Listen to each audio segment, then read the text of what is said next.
hermoso canto, ¿verdad? Acabamos de cantar. Dios cuidará de ti. Mis hermanos, todos nosotros, en algún momento de la vida, pasamos por pruebas y dificultades, por tragedias en algunas ocasiones.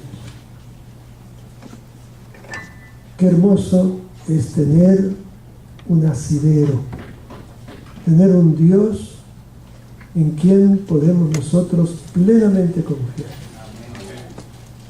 Dios cuidará de ti. Vamos a orar. Querido Padre, Señor, en esta mañana hemos llegado aquí y juntos queremos estudiar tu palabra. Pedimos humildemente que la presencia de tu Espíritu esté aquí en medio nuestro. Que grabes tus enseñanzas en nuestro corazón y nos ayudes, Señor, en el difícil camino que muchos tienen que transitar, si no la mayoría, si no todos, y que podamos tener la certeza de que tú estás con nosotros, guiándonos, dirigiéndonos y dándonos respuestas también a nuestros interrogantes. Señor, ilumínanos, te lo pedimos humildemente en el nombre de Jesús. Amén. Cuando nació mi hija, una pequeña bebé, en aquel entonces,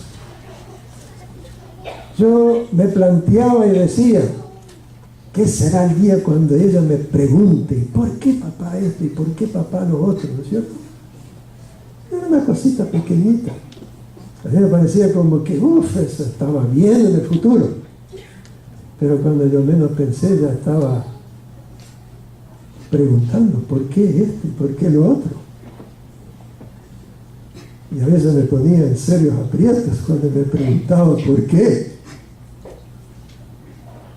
Pues no sabía, no estaba preparado ya a darle una respuesta. El ser humano siempre se ha planteado los por qué. Y de esto quiero hablarles en esta mañana, mis hermanos. Ustedes saben que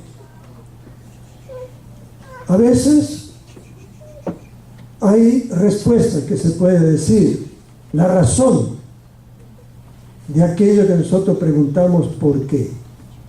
Pero la mayoría de las veces no hay respuesta. Simplemente una incógnita que algún día tal vez sabremos el por qué. Me acuerdo hace más de 30 años atrás. Llegué a un distrito allí en Connecticut, en la conferencia que se llama la Southern New England Conference.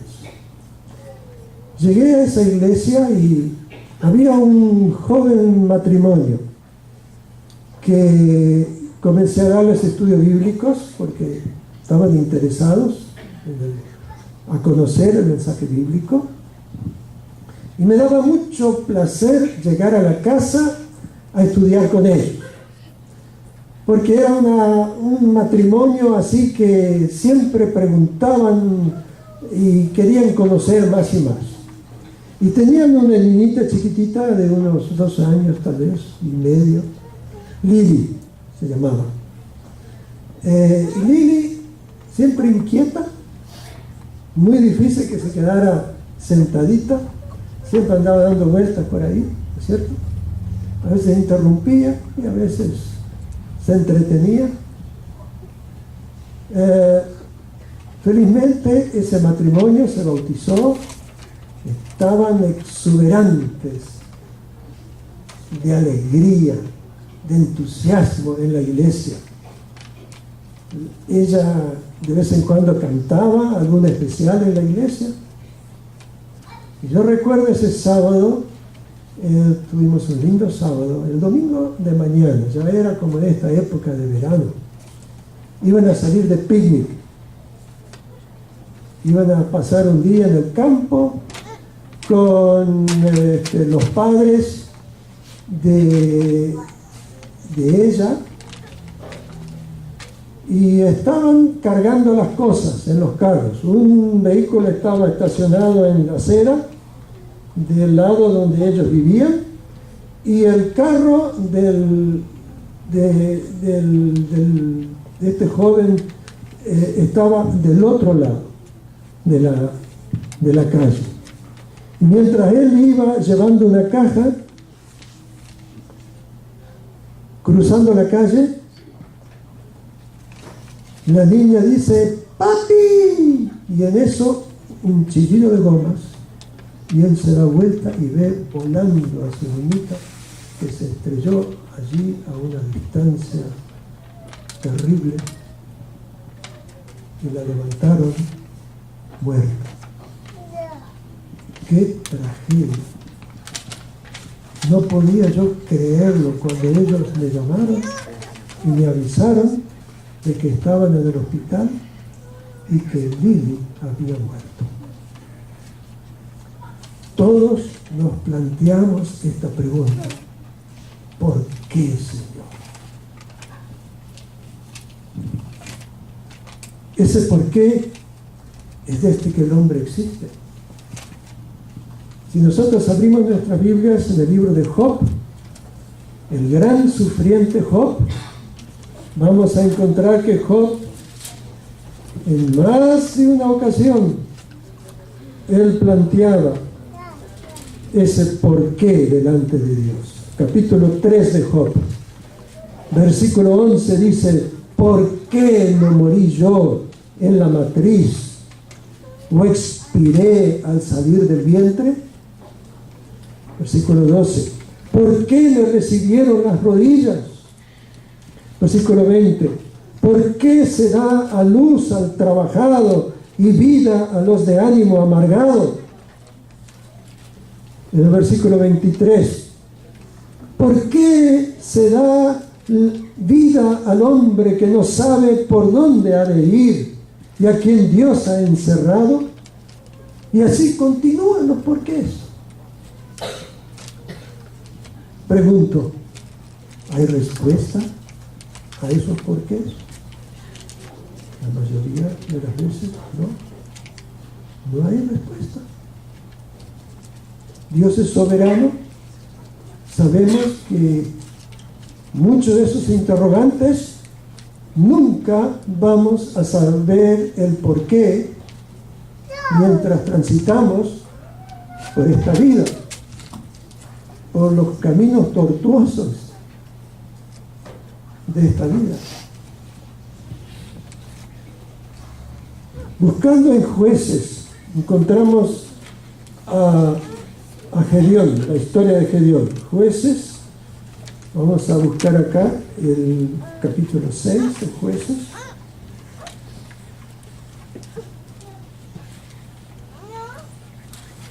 Capítulo 6, vamos a buscar y leemos a partir del versículo 11. Y vino el ángel de Jehová y se sentó debajo de la encina que está en Ofra, la cual era de Joás Abieserita. Y su hijo Gedeón estaba sacudiendo el trigo en el lagar para esconderlo de los madianitas. El pueblo de Israel estaba pasando por angustiosos años, oprimidos por los madianitas, que venían y se robaban las cosechas, se robaban el ganado, se robaban todo cuanto podían y se lo llevaban. Y Israel estaba pasando por momentos de hambre y de caos. Y entonces dice acá que vino el ángel de Jehová y le habló a Gedeón. Y dice el versículo 12: y el ángel de Jehová se le apareció y le dijo: Jehová está contigo, varón esforzado y valiente. Y Gedeón le respondió: ah, Señor mío, si Jehová está con nosotros, ¿por qué nos ha sobrevenido todo esto? ¿Y dónde están todas sus maravillas que nuestros padres nos han contado, diciendo: no nos sacó Jehová de Egipto, y ahora Jehová nos ha desamparado y nos ha entregado en manos de los madianitas. Pero había una razón por la cual estaba pasando esto. Y Jehová se lo dice. Leemos en el mismo capítulo el versículo 1. Los hijos de Israel hicieron lo malo ante los ojos de Jehová, y Jehová los entregó en mano de Madián por 7 años. Ahí está la respuesta. ¿Ok? O sea que a veces sí hay respuesta. La mayoría de las veces no. Y luego dice también en el versículo 25. Aconteció que la misma noche le dijo Jehová: toma un toro del hato de tu padre, el segundo toro de 7 años, y derriba el altar de Baal que tu padre tiene. Y corta también la imagen de acera que está junto a él. Y edifica altar a Jehová tu Dios en la cumbre de este peñasco, en lugar conveniente. Ahí está. Hasta en la misma casa estaban ellos adorando a Baal, el dios de los idóneos. Y también había una imagen de acera, otro ídolo cananeo. O sea, a veces hay razones que nosotros nos podemos dar cuenta de los porqué de las tragedias por las cuales estamos pasando. Pero muchas, la mayoría de las veces, no lo sabemos. Pero sí hay un propósito que Dios lo persigue. ¿Okay? Jeremías, otro caso. Vamos a leer rápidamente Jeremías capítulo 15. Este gran profeta de Dios que le tocó vivir en una época de gran crisis en el pueblo de Israel, en el pueblo judío especialmente, porque Israel, el reino del norte, ya en el año 722 a.C., ya había sido destruido por los asirios. Samaria quedó reducida a escombros. El pueblo sobreviviente fue deportado a Siria y quedó el pueblo de Judá. Pero Judá tuvo sus altos y sus bajos. Una triste historia del pueblo de Israel, que era un pueblo bendecido, que Dios los había colocado en un lugar estratégico allí en el Medio Oriente para que testificaran del verdadero Dios a toda aquella región, a todos aquellos pueblos. La mayoría de ellos eran paganos, pero no cumplieron con su misión. En vez de ser un testimonio para esos pueblos, ellos habían adoptado el mismo paganismo, y aún peor que aquellos pueblos cananeos que habían sido expulsados delante de Israel.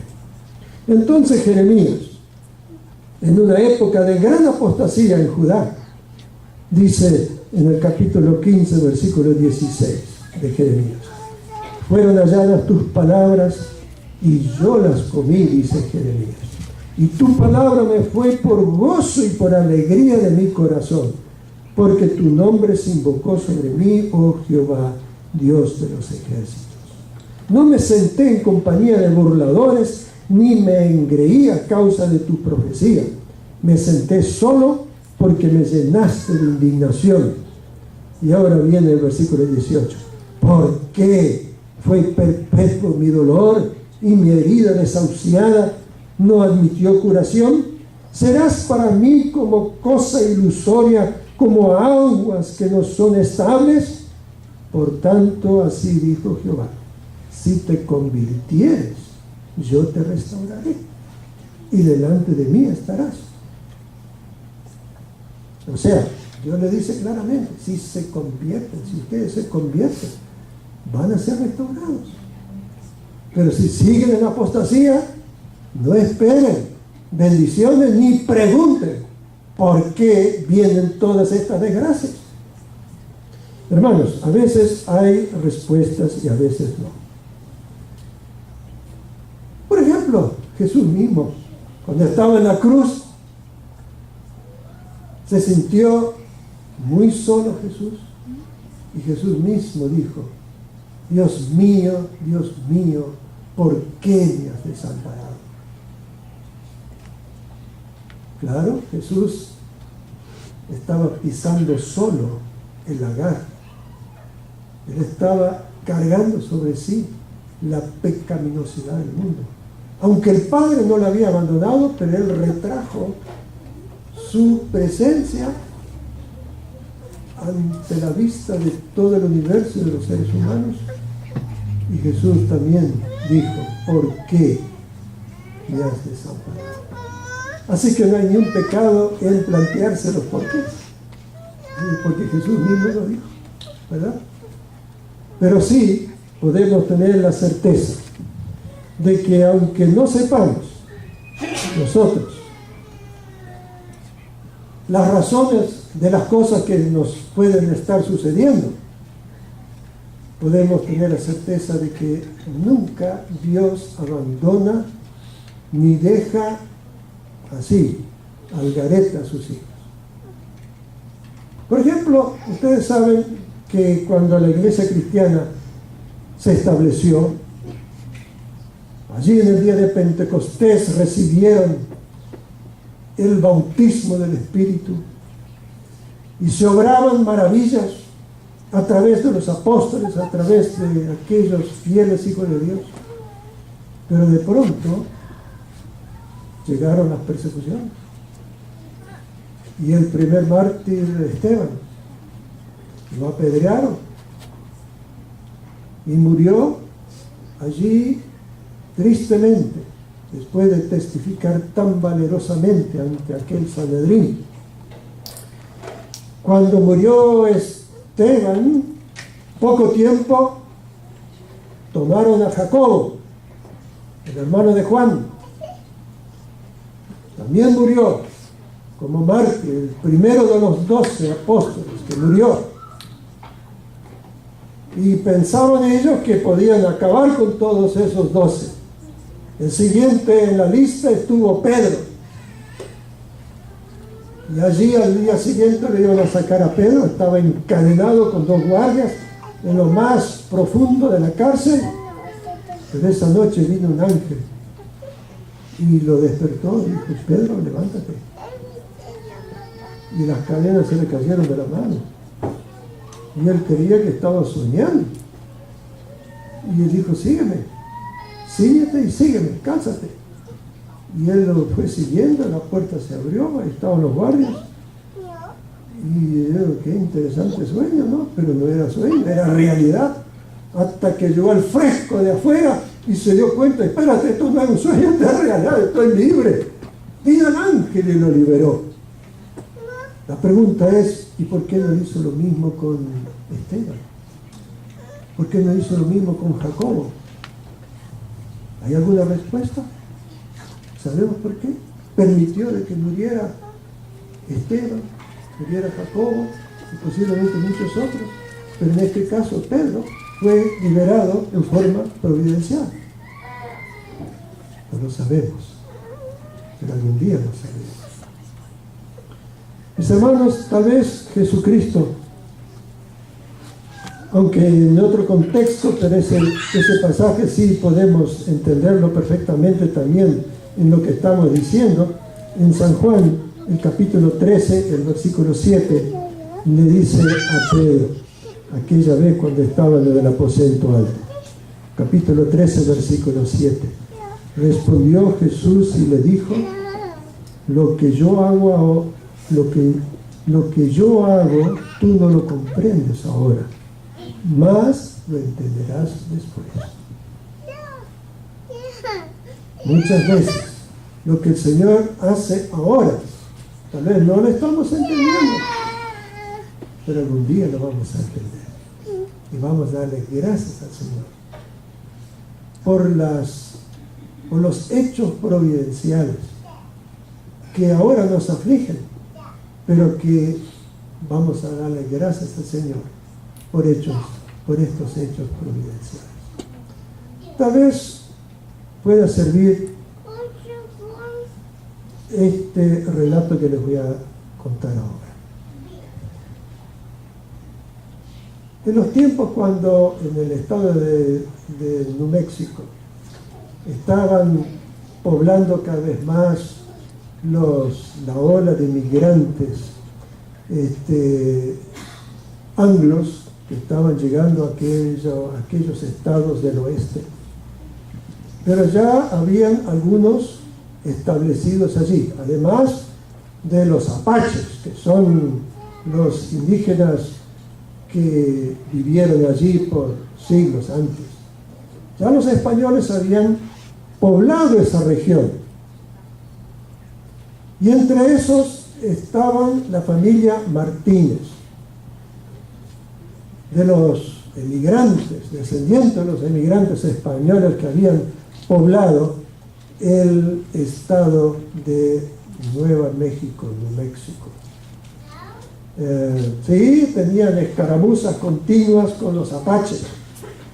Los apaches venían, les robaban ganado, se entablaban luchas feroces entre los colonos españoles y los apaches, pero allí seguían sobreviviendo. Se agrupaban, trataban de vivir lo más cerca posible a aquellos colonos, aquellos hacendados que criaban ganado, y se defendían unos de otros.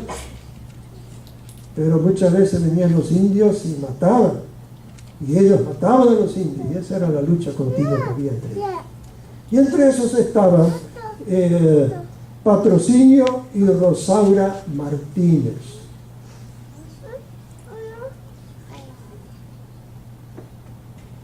Tuvieron de jóvenes su primera hijita, Soledad.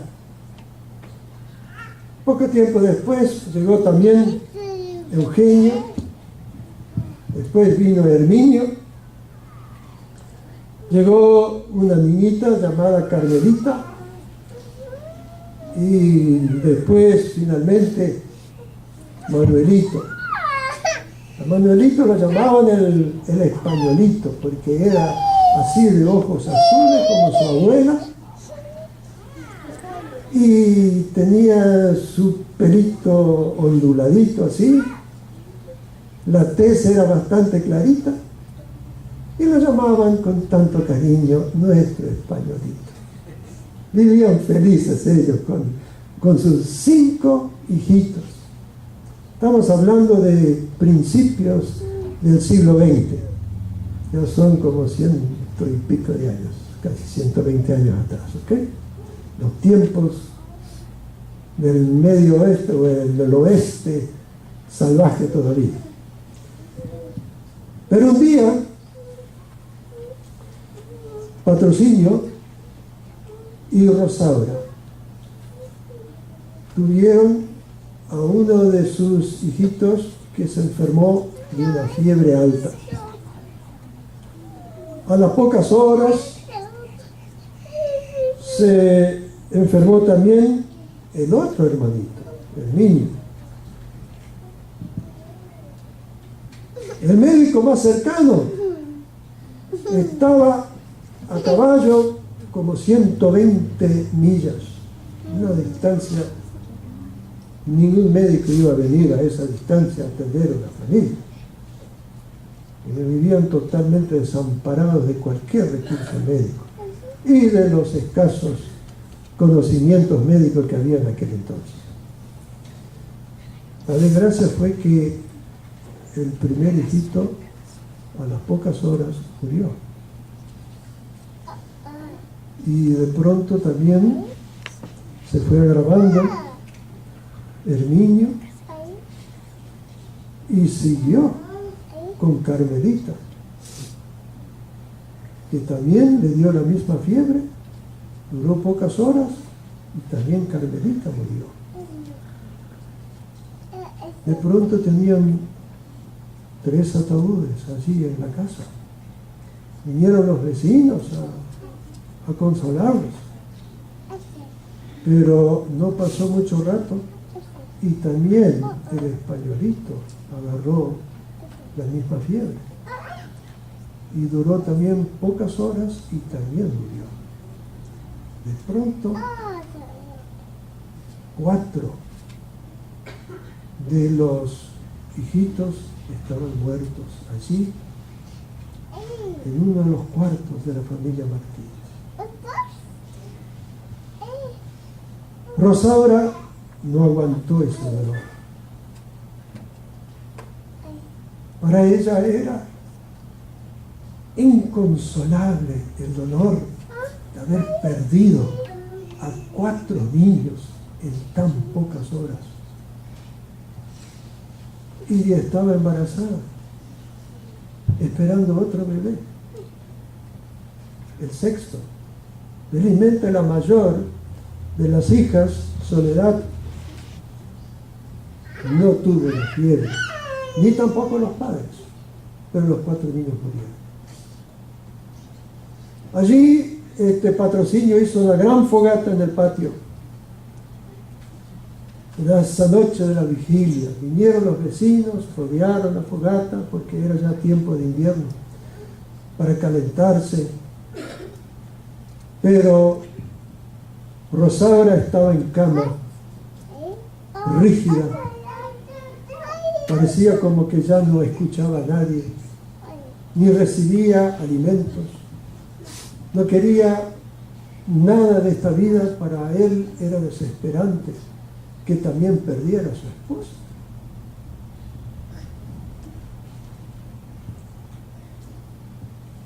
Allí finalmente fue el sepelio, enterraron en sus cajas rústicas que ellos mismos fabricaron, y fue algo muy terrible. Pero la esposa no quería resignarse, ya no tenía ánimo de seguir viviendo. Estaba acostada, no comía, no tomaba nada de líquido, lo único que estaba como sollozando, como que ya no había para ella sentido de la vida. Patrocinio estaba desesperado. Él decía: no puede ser que toda mi familia se me vaya. ¿Qué hago yo solo en este mundo? Solamente tenía a su hijita Soledad. Y así, desesperado, trató de hablarle a la esposa, trató de convencerla de que se levantara y comiera algo por lo menos, pero era todo inútil lo que él le estaba diciendo.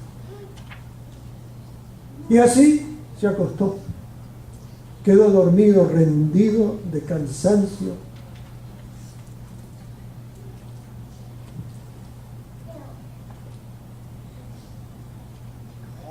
Mientras él estaba durmiendo, tuvo un sueño.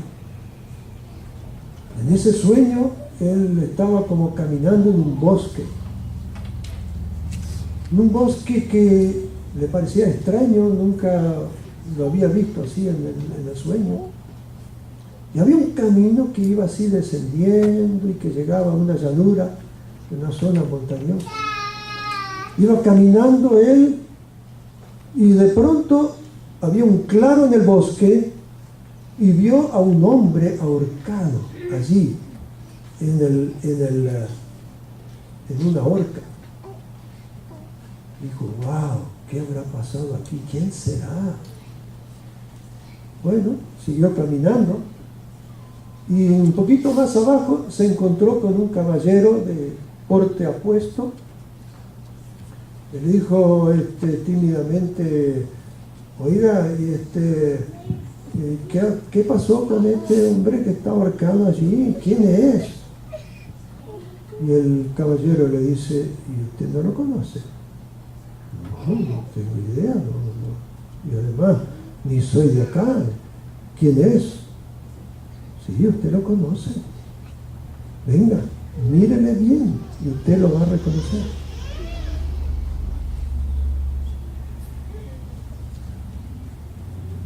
Regresaron y cuando llegaron a donde estaba el ahorcado, él lo miró bien y exclamó un grito de agonía: ¡si es Manuelito! ¡Manuelito! Sí, es Él. Si Él hubiera vivido, a eso hubiera llegado. Se hubiera transformado en un delincuente. Así que mejor es que Él se haya ido al descanso ahora y que no hubiera crecido y hubiera llegado a eso. Así que dígale a su esposa que se cuide, porque ese bebé que ella está gestando, ese bebé va a traer buenas nuevas. Y ahí se despertó Patrocinio. Fue tan real lo que él había soñado, que sacudió a su esposa que estaba al lado y le dijo: Rosaura, despiértate, te tengo que decir algo muy importante, y le contó el sueño.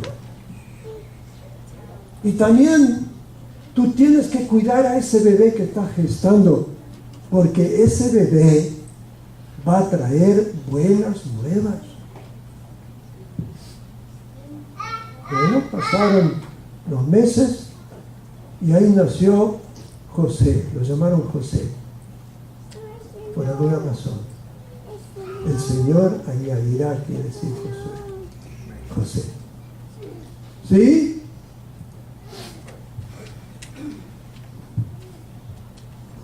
Llegaron 12 hijos más en la familia. Ustedes saben, en aquel entonces había que tener familia numerosa, ¿verdad?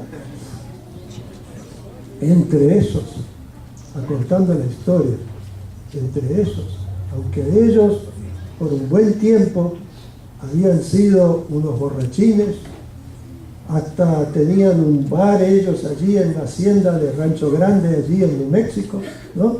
Pero un día pasó un colportón, se le rompió el carro justo en el portón de entrada de la finca y tuvo que pedirle auxilio a los Martínez. Y allí fue que le auxiliaron, le arreglaron el carro, los Martínez, y allí fue que él le dijo: bueno, ¿y usted quién es? ¿De dónde viene? Y él dijo: bueno, yo vendo libros.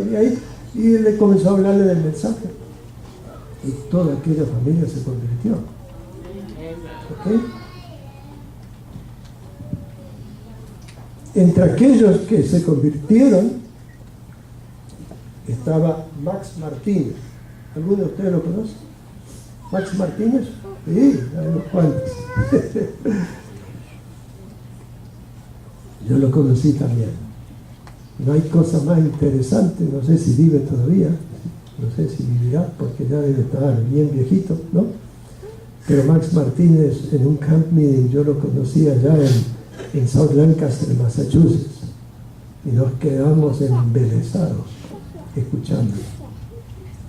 Mis hermanos, los caminos de Dios son misteriosos, pero son los caminos que nosotros también elegiríamos si supiéramos desde el principio el final de las cosas, ¿verdad?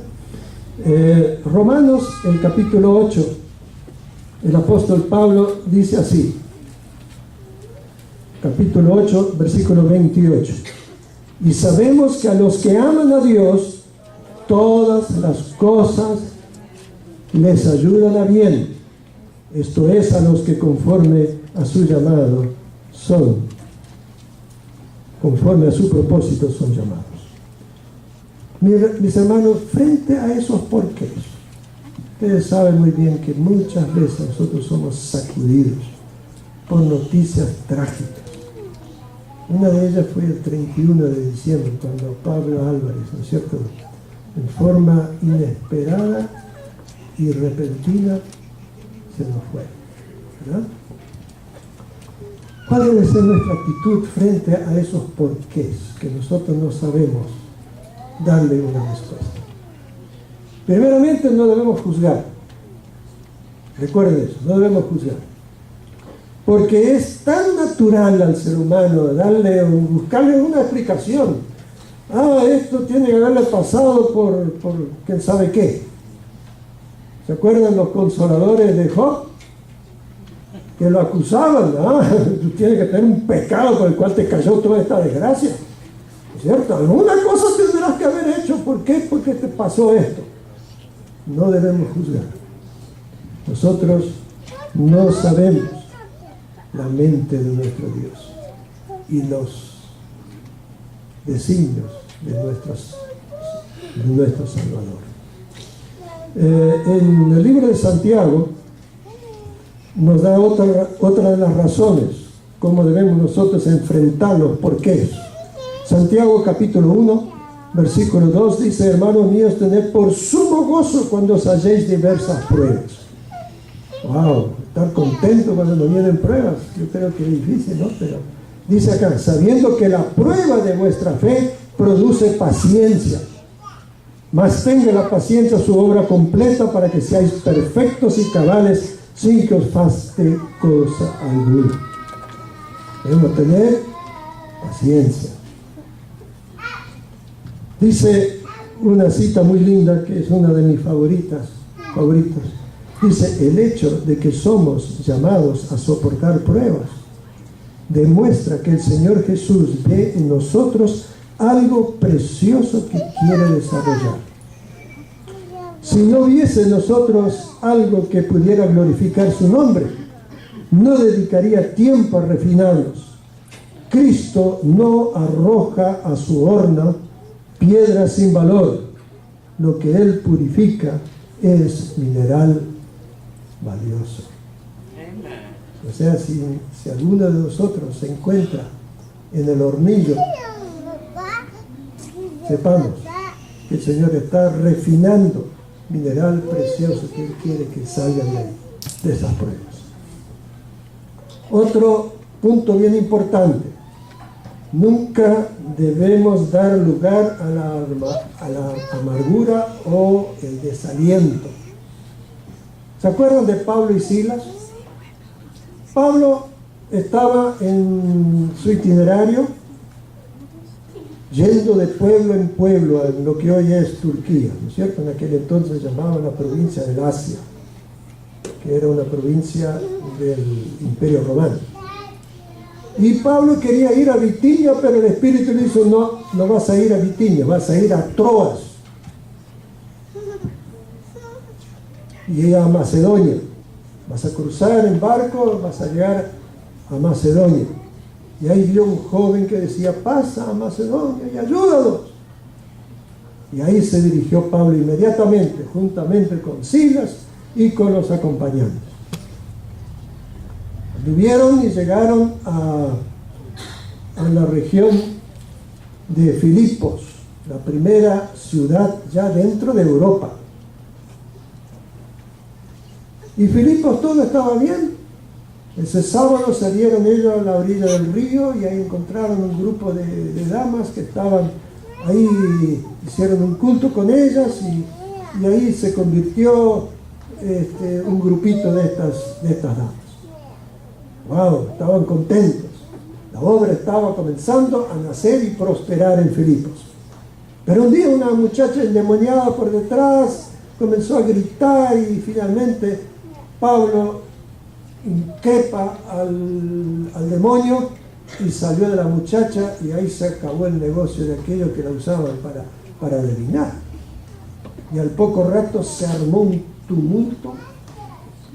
¿Y en qué terminó?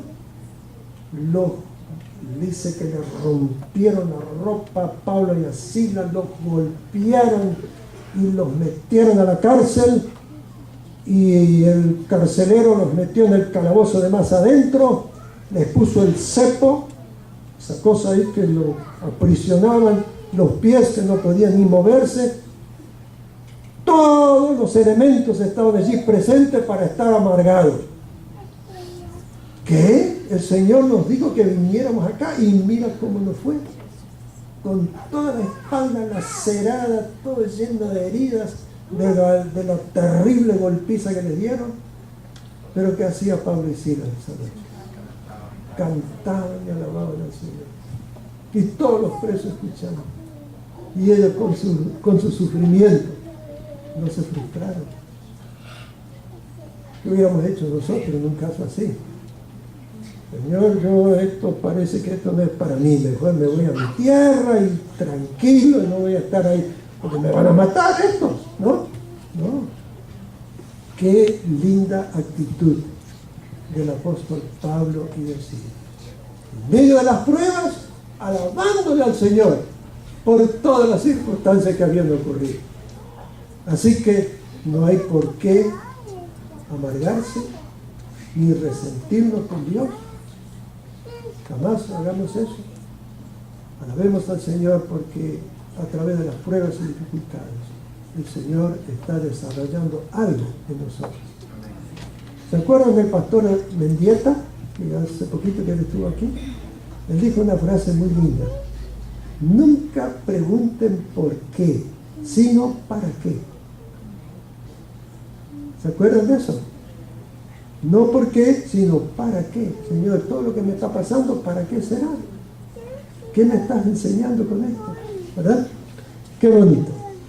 Mis hermanos, vámonos a Romanos capítulo 11. Y con esto estaremos concluyendo. ¿Ok? Romanos capítulo 11 dice así el apóstol Pablo. Capítulo 11, versículo 33 en adelante. Oh profundidad de las riquezas de la sabiduría y de la ciencia de Dios. Cuán insondables son sus juicios e inescrutables sus caminos. Porque ¿quién entendió la mente del Señor? ¿O quién fue su consejero? ¿A quién le dio él primero para que le fuese recompensado? Porque de Él, y por Él, y para Él, son todas las cosas. A Él sea la gloria por los siglos de los siglos. Amén. Que Dios nos bendiga, hermanos. Démosle siempre gloria al Señor por todas las cosas que el Señor hace con nosotros, sean placenteras o no. Si son pruebas, tengamos la fe y la certeza de que Dios no nos dejará ser tentados más de lo que podamos resistir. ¿Okay? Recuerden que el Señor no echa piedras inútiles en su hornillo. Lo que Él refina es mineral precioso. Que podamos tener esa confianza de que Dios va a hacer maravillas con cada uno de sus hijos que se ponen en sus manos. Vamos a cantar un himno final. Siempre el Salvador conmigo. El himno 467.